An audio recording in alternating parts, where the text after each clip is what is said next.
كاب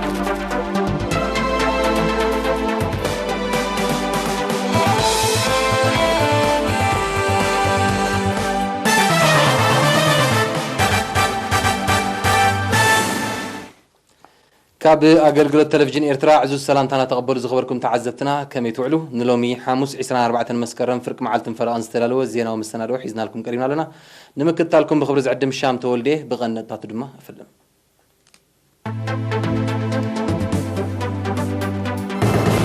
محضر زوادو بعري قس محضر كابي بحيتا سلاسل زلون سكتلات محضر أجلجل تعزيب هزبين وزوان أفاز قبرو مكتتال أب مكات وررام أنبتع أب قدا خمز نبرو تحب أب هبرو تعالى شفن خطابة محراس أبتكالات عنان عبيت أمزكي كدا مينستر جابان زمدنا هاقرو مسدوب كوريانا ممحياش كسر راح تعود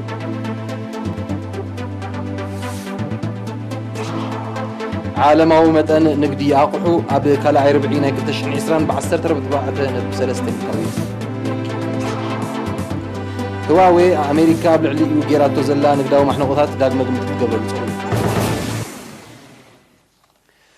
أما حداري زوادو بقح بحري أمباسادر محمد سعيد مانتاي قاس أب را من محدار كوابي بحيتا زي سلاسل زلو هنسات كالات محبرا أقلقلوت تعذيبو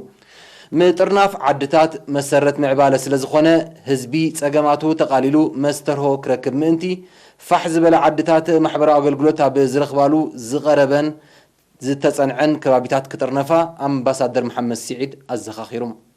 ترى هزبي أب مدبات لمعات وسان مخانو تقيسو دما ببخابيو زتكبر مسرحن مسقانن سرقياتات مقلي وحايزن كالي لمعاتاو مدباتن أدمعنت نخيلو من محدارات ودابيتاتن احيلن بعتب كدفعلو تصويعم أمباسادر محمد سعيد مانتاي أب موداتا من نابرو هزبين من محياش زكير صعري كتصال مخانو بمرقات أبتخابي أتابع وتسيت زركبو زلو حرشاو نتفتات نمسفاح من محدار زوبا زدل مدقاف كقبر مخانو الرقاقيسوم هزبين الزبا نقفا كاب الزبا عن سبا بنو الزبا أفعبتن نارو نابلو نابتن الزبا نزاتو إسلام بتا زقبرو مكتال أب من مكاتو عبق ده خمز نبرو تحبيرهم حلافي بيت صحفة منيستر حرشا أب نو الزبا نقفا أتو محمد صالح محمد علي نيري نابزها بحبريتام أقدمو بقع قدم مدلوات تغيرو سلسنحة موياويان حرشا مسم محدار هزبن أبالات هزباو سراويتن توهايدون بزكايدو نايمو كوتصار سراح اتعسل أنبتا أبزراتي يكون هابت قربن مجهجان هاسياك يورد بآجا خمس تفق جليسهم أما حدار نوزوان أقفاء يعقوب إدريس بوجنو مس نوزوان أقفاء أب زد وبا نوزواتات تريو أنبتا جنافة يوم سلزيت أفهم كتعلم كتالي جبر كم زلوا أبريهم أب نوزوان أقفاء عسل أنبتا أب محدارات كابي اندلال ماريت معات أبلو بيانا حراس حرمازن ترأيو كم زنبرة يفلات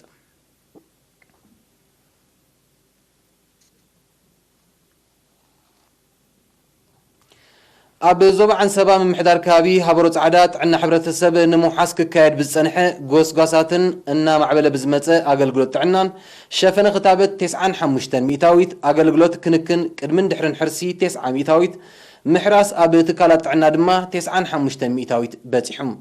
أقدمهم وتصعاتن نفس صراتن كاب هبروت عدا نبحوس ختما عريتاي تسعيرهم كخدو أب منقوت أجمعات يقانفهم من بارو زيت قوس نبرتي أب ماكل عدم مدبرت عنا دحر مخفاتاجن مسرت أقل قلت حكمنا بغربة كرخبو بمخالهم زنبرهم أجمعات كم التقالله جليسهم حلافي تا مدبرت عنا نرس حامد عثمان أبزهاب حبريتام أبرستي زوهاب أقل قلوتات أب أقدر سنة سريت كابن مكل خال حماماتن كتصال قوس قاساس لزكاد تريوتهم حال لفت حمامات بحفشة عصر ما بفلاي أزيو خمزنا كي حابيرهم أبتا مدبر زركب 4 كفلتات مصبي نفسو صرات أب موحست عنا ديتاتن هصاناتن زمسغن استواصو يقبر كوانتلو نزبلت أقلقلوت جن زلو محدي عراوتي فتح كنا ديلون أقلقلوت أمبولانس كمال ألومن نرس حامد أزخاخيرهم مدبرت عنا هبروت عدا ننبرتي من محدارات كابي هبروت عدا مزرتن هبروت الليمن كمون نجبجب لابان كابون أقلقلوت تهب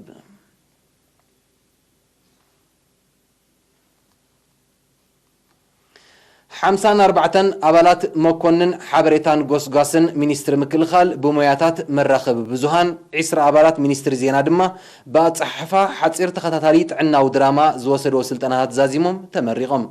ጋዜጠኛታት ቢንያም ፍስሐ ሓፄንን ሳሙኤል ሃብተ ሚካኤልን ዘደለው ጸብጻብ ኣርሴማ ኣስመሮም መኮንን ሓበሬታን ጎስጓስን ሚኒስትሪ ምክልኻል ብሞያታት መራኸቢ ብዙሃን ማለት ጋዜጠኝነት ኤዲቲንግ ግራፊክስን ከምኡውን ኣርትዖት ኣእምሮኣዊ ዋንነት ኣሰራርሓ ፊልምን ንሽዱሽተ ሳምንት ዘሰልጠኖም 54 ኣባላቱ ብ23 መስከረም ኣመሪቖም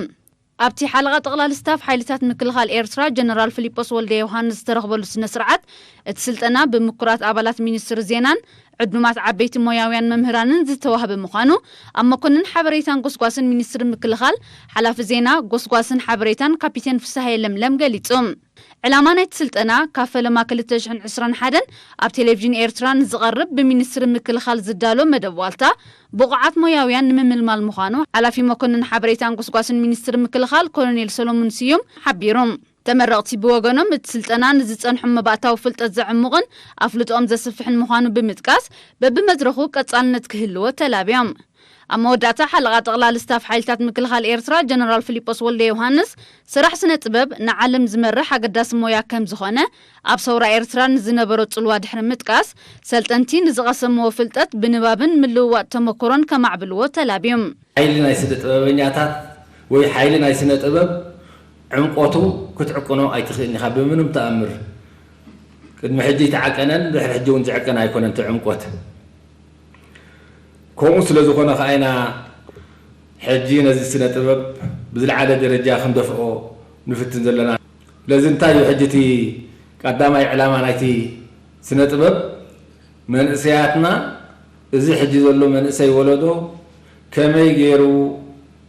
ኣርሒቑ ይጥምት ከመይ ገይሩ ይኹስኮስ ከመይ ገይሩ ማእዘን ሕዝ ማእዘን ሃገራውነት ማለት እዩ ንሱ ጥራይ ዘይኮነ እውን እቲ ራእይ ጥራይ ዘይኮነ ፀጋታት ናይዚ ሃገር እውን ንዕኦም ምፅበ ከም ዘሎ እዚ ስነ ጥበባዊ ስራሓት ጥራይ ከማእዝኖም ዝኽእል መፅሓፍ ካብ ሰብ ናብ ሰብ ዕምባባ ዘሰጋግር ንህቢ እዩ ስለዚ መፅሓፍቲ ቀፃሊ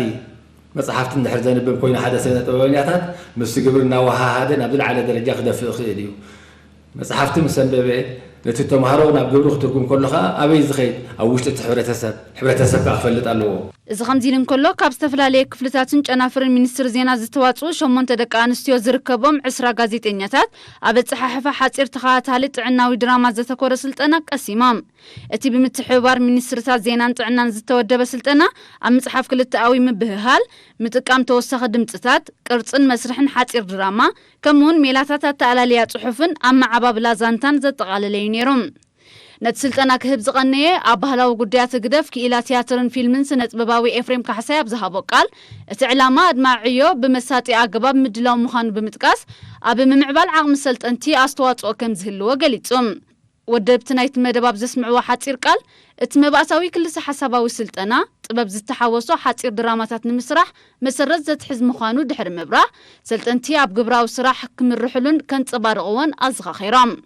ሰልጠንቲ ኣብ ዝሃቦ ርእይቶ ንኣገዳስነት ስልጠናታት ኣብ ምዕባል ዓቕሚ ሰብ ብምጥቃስ ቀጻልነት ክህልዎ ተላብዮም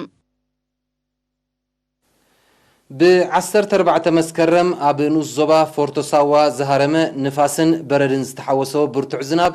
ኣብ ሰብ ጥሪት ኣባይትን ሃብቲ ገረብን ጉድኣት ከም ዘወረደ ዶንጊ ዝበፅሐና ሓበሬታ ኣፍሊጡም بمسرت حبرتا وكيل إيرينا أب ممحدار كبابي هميب حدا سبن كلت أجمالن ببركيك موتون كله حدا بوحج كمتوزدك في التخيل اللوم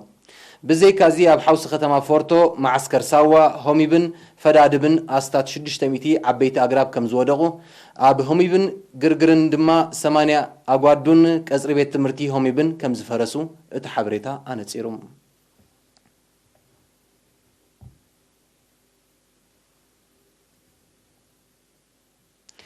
أب استفلالي كابتات نزبا أغردتن حوس ختمات أورنان نتسقمات وجنات جنزباون عينتاون حجز تبركيتهم بمسارة بتحن حبرتها اتحجز أب نزبا أغردت نبرتي من محدارات كابي بعد حدن بعد سلستن كمون هجروا محبر حربينيات سنكلان كينات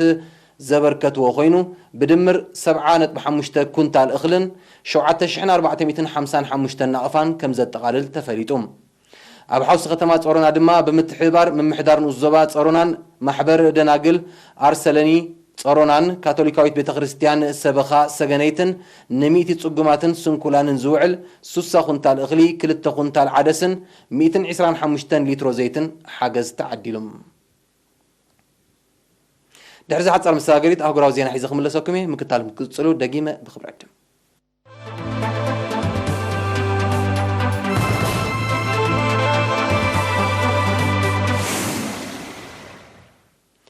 ሓድሽ ቀዳማይ ሚኒስተር ጃፓን ዮሺሂደ ሱጋ ኣብ ቀረና መንገዲ ዝርከብ ዝምድና ሃገሩን ደቡብ ኮርያ ንምምሕያሽ ዝሕግዝ ስጉምቲ ክውሰድ ግዜ ዝጠልቦ ምዃኑ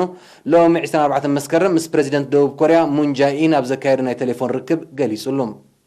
ቀዳማይ ሚኒስተር ዮሺሂደ ሱጋ ሰሜን ኮርያ ተፈጥሮ ስግኣት ንምምካት ዝህሉ ክልታዊ ምትሕብባር ከምኡውን ኣብ መንጎ ደቡብ ኮርያ ኣሜሪካን ጃፓንን ዘሎ ምትሕብባር ወሳንን ግድነታውን ምዃኑ ሓቢሩ እትርክብ ብጠለብ መንግስቲ ደቡብ ኮርያ ከም ተኻየደ ዝጠቐሰ መንግስቲ ጃፓን ቀዳማይ ሚኒስተር ዮሺሂደ ዝሓለፈ ሰሙን ኣብ ተመዘዘሉ ኣጋጣሚ ፕሬዚደንት ሙን ጃኢን ኣብ ዝሰደዶ ናይ ዮሃና ደብዳቤ ክልቲኦም መራሕቲ ኣብ ቀረባ መጻኢ ቀጣው ርክብ ከካይዱ ቁርብነቱ ከም ዝገለጸ ገሊጹ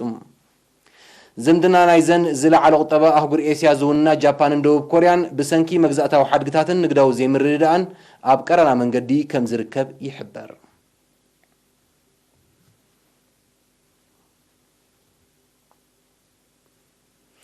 መጠን ዓለማዊ ንግዲ ኣቑሑ ኣብ ካልኣይ ርብዒ ናይ 2020 ብ14.3 ሚእታዊት ከም ዝነከየ ውድብ ንግዲ ዓለም ብ23 መስከረም ሓቢሮም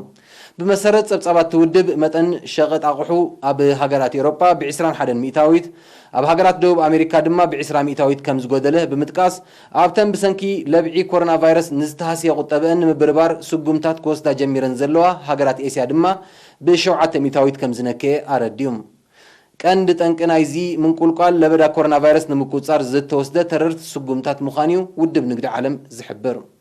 እቲ ውድብ ኣስዒቡ ለበዳ ኮሮና ቫይረስ ንምቁጻር ቁልጡፍን ዝተዋሃደን ስጉምቲ ዝወሰደ ሃገራት ኣብ ቁጠበአን ዝተሓተ ሃስያ ወሪዱ ከም ዘለዩ ዘረድም ለበዳ ኮሮና ቫይረስ ኣብ ልዕሊ እቲ ዘውርዶ ዘሎ ቅዝፈት ብኣማይት ኣሽሓት ዝቁጸሩ ሰባት ከቢድ ቁጠባዊ ውድቀት ምስዓቡ ይፍለጥ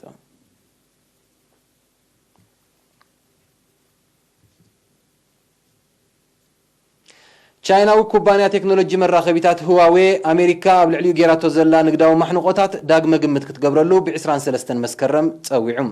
እቲ ኩባንያ ነዚ ጻውዒት እዚ ዘቕረበ እቲ ስጉምቲ ኣብ ዓለማዊ ዕዳጋታት ቴክኖሎጂ ከይተረፈ ኣሉታዊ ሳዕቤናት ይኽትል ከም ዘሎ ብምጥቃስ እዩ ነቲ ኩባንያ ብስለያዊ ንጥፈታት ክትከሶ ዝጸንሐት ኣሜሪካ ነዚ ሓድሽ ጻውዒት ብዝምልከት ዝሃበቶ ምላሽ ዛጊት የለን እቲ ኩባንያ ኣብ ዝምታ ንግዳዊ ምስጢራት ክነጥፍ ምጽንሑ እትኸስስ ኣሜሪካ ካብ ዝሓለፈ ዓመት ኣብ ጸሊም መዝገብ ኣስፊራቶ ከም ዘላ ጸብጻባት ይጠቕሱ ይኹን እምበር ነቲ ክሲ ኣሉታዊ ምላሽ ክትህበሉ ጸንሐት ቻይና እቲ ስጉምቲ ፖለቲካዊ ድፊኢት ከም ዘለውያ እትወቅስ ኣሜሪካን ቻይናን ኣቐዲመን ኣብ ንሓድሕደን ናይ ልዕሊ 360 ቢልዮን ዶላር ዝበጽሕ ወሰኽ ቀረጽ ከም ዝገበራ ብሰንኩ ድማ ንግዳዊ ዘይምርድአን ከም ዝሻሕከረ ይፍለጥ እቲ ክልታዊ ዘይምቅዳው ንንግዳዊ ንጥፈታት ካልኦት ሃገራት እውን ብኣሉታ ክጸልዎ ይርአ ከም ዘሎ ክኢላታት ቁጠባ ይገልጹ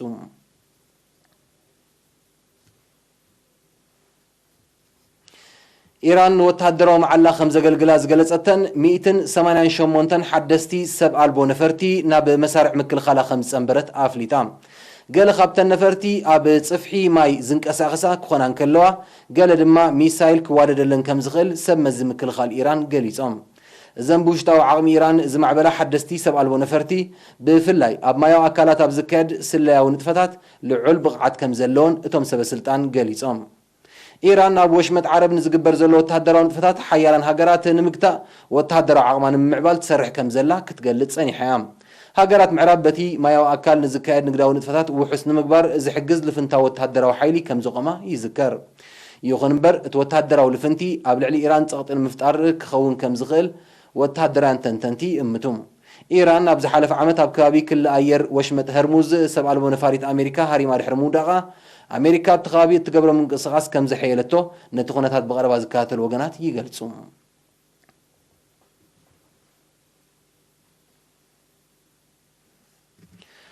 ኣብ ናይጄርያ ነዳዲ ጽዓነት መኪና ብምግምጣላ ብዝተኸስተ ሓደጋ ባርዕ ሓያሎ ቆልዓ ሰበይቲ ዝርከቦም ብውሕዱ 28 ሰባት ከም ዝሞቱ ማዕከናት ዜና ኣቃሊሐን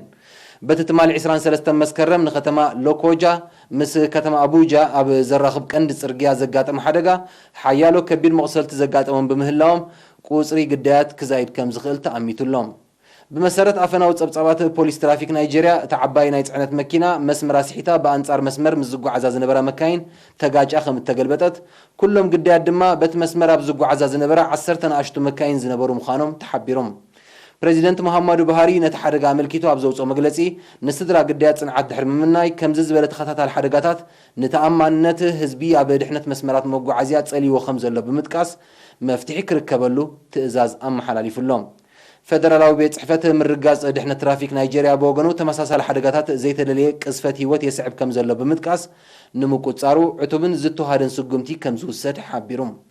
اب نيجيريا ندادي اب زملالسا مكاين بزغادم قصال حرقاتات عمتاوي هيوت 10 سبات كم زطف صبصابات ينصروم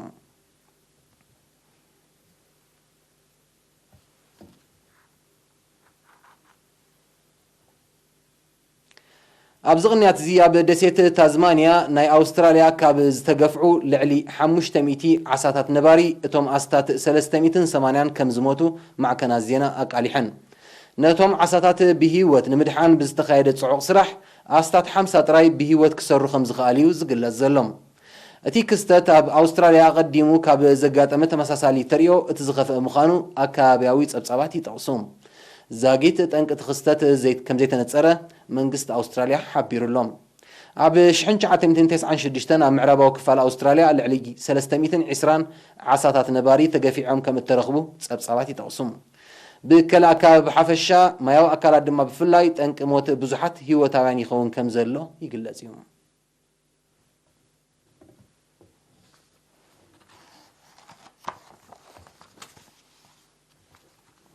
نلا محمود 24 مسكرن فرق معلتن فرقان استرالو زينو مستند ابز زازي مولو بروخ معلتي